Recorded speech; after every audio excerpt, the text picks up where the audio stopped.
Hello, everybody.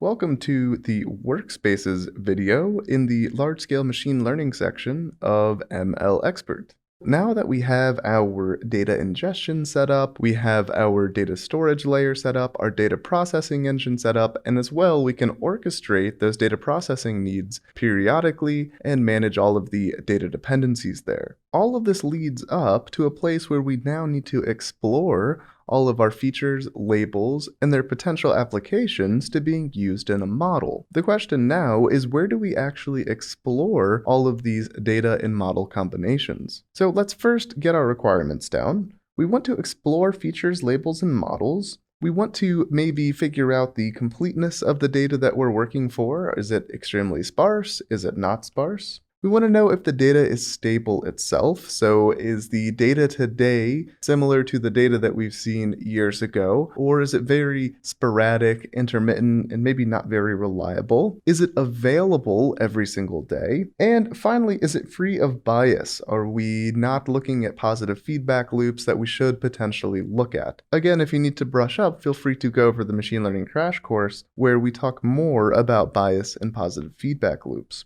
Beyond completeness of data, we'll also want to maybe explore different pre-trained models. We talked a lot about this in the machine learning crash course, but effectively we could use transfer learning. We talked about that specifically in terms of using embedding layers to front some of our neural networks, such that we don't have to train some parts of our neural network from scratch. As well, when we're exploring in this workspace, we want to see if we can have some degree of explainability of our model. Some tools to help us with this could be Shapley values, Lime, and Deep Lift. These will help us figure out during our exploration what is causing certain model behaviors based on the data that we give it. Now, while we explore, we don't necessarily want to lock ourselves into any one particular type of model, so we may even explore some combination of models. This could involve layered models, such that we have a model that produces a feature for another model. It could be an ensemble, such that we take a vote across many models to come up with our final prediction.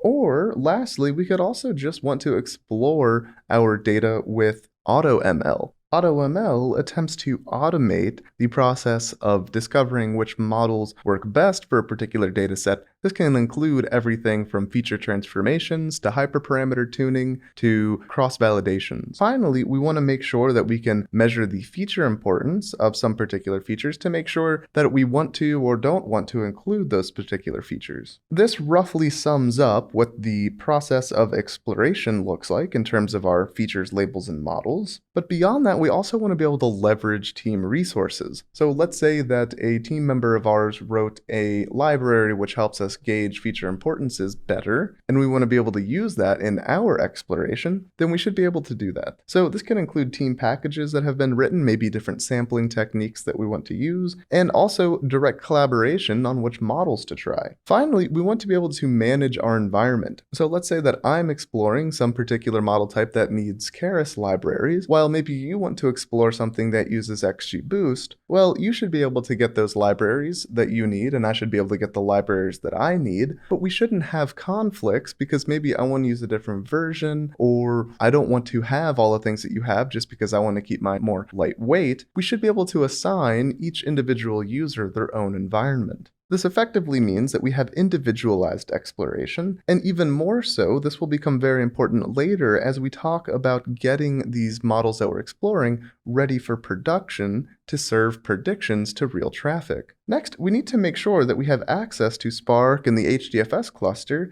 to make sure that we have access to all the data and compute power that we need. Additionally, we need to be able to support asynchronous use cases. So let's say that I'm training a model and I know that the model training is going to take 2 hours. I shouldn't have to keep my computer open and on for 2 hours straight staying in this workspace. I should be able to leave, come back later, and check its progress without worrying about disconnecting a particular session, waiting for some training, hyperparameter tuning, or evaluation to complete. Finally, and very importantly, we need to make sure that our data is protected. So if I'm working in a particular sector on some problem, I need to make sure that if the data is sensitive, that other people who are also exploring other different use cases and models, maybe they also have sensitive data of their own, we need to make sure that we control who can access which data. So the tools out there available for something like this oftentimes are going to revolve around something called Jupyter Hub or Jupyter Notebooks. You can spin up your own Jupyter Hub instance,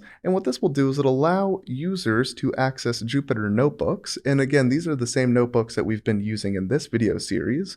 So far, we've done the data processing in them. Now, these Jupyter Notebooks can also become available to you as a fully managed service to cloud providers. So Amazon offers SageMaker Studio. This is a more filled out IDE that allows you to access different data, model types, and perhaps even run experiments directly from the SageMaker Studio itself. Google Colab is effectively Jupyter Hub as a service. It allows you to create notebooks and collaborate with your team in which direction to take these notebooks. Finally, we have Azure ML Workspace, which offers most of the same things. And finally, if you don't want to do any of these, and you actually just want a real IDE that you're used to working with, the IDEs out there typically allow you to connect to a remote cluster, such that the code that you write in your IDE will be executed remotely. And now you can just remotely execute your jobs or model training or anything like that by just connecting your IDE to that remote cluster.